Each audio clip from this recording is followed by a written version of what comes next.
কলকাতা পুলিশের অধীনে থাকা সব গণনা কেন্দ্রে জারি ১৬৩ ধারা।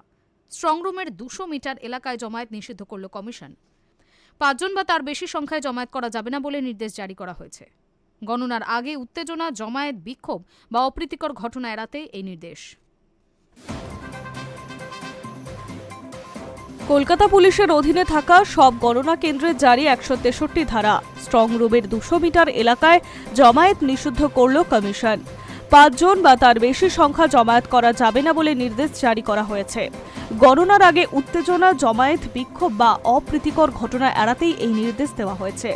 আইন অমান্য করলে সংশ্লিষ্ট ব্যক্তির বিরুদ্ধে আইনানুগ ব্যবস্থা নেওয়া হবে বলে জানিয়েছে commission. Kolkata police commissioner Ajay নন্দের পক্ষ থেকে জারি করা হয়েছে নির্দেশিকা। সেখানে বলা হয়েছে, স্ট্রংরুম চত্বরে ২০০ মিটারের মধ্যে ৫ জন বা তার বেশি ব্যক্তির জমায়েত নিষিদ্ধ করা যাবে না। মিছিল, সভা, বিক্ষোভ, শোভাযাত্রা বা কোনো ধরনের জনসমাবেশ, পাথর, ইট বা ক্ষতিকারক বস্তু বহনেও নিষেধাজ্ঞা জারি রয়েছে।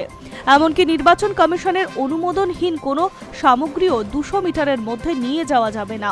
তবে ডিউটিতে থাকা পুলিশ কর্মী, কেন্দ্রীয় বাহিনী, নির্বাচনের দায়িত্বে থাকা সরকারি কর্মীদের ক্ষেত্রে এই নির্দেশিকা প্রযোজ্য নয় বলে জানিয়ে দিয়েছে কমিশন।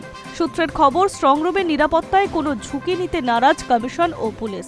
তাই গণনা কেন্দ্রগুলির নিরাপত্তা সুনিশ্চিত করতে এই পদক্ষেপ নেওয়া হয়েছে। উল্লেখ্য, বৃহস্পতিবার ক্ষুদিরাম অনুশীলন কেন্দ্রে কারচুপির অভিযোগ তুলে সরব হন বেলেঘাটা তৃণমূল প্রার্থী কুণাল ঘোষ ও শ্যামপুকুরের প্রার্থী শশী পাজা। ইভিএমে কারচুপি হতে পারে এই আশঙ্কা করেন স্বয়ং মুখ্যমন্ত্রী মমতা বন্দ্যোপাধ্যায়। প্রার্থী হিসেবে ৮টা নাগাদ নিজে পৌঁছে গিয়েছিলেন শাখাওয়াত মেমোরিয়াল স্কুল অর্থাৎ স্ট্রং রুমে। ৪ ঘন্টা পর রাত ১২:০৭ বের হন তিনি।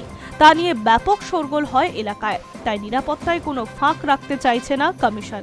এবার কলকাতা পুলিশের অধীনে থাকা সমস্ত গণনা কেন্দ্রে জারি করা হলো ১৬৩ ধারা। Hi news network.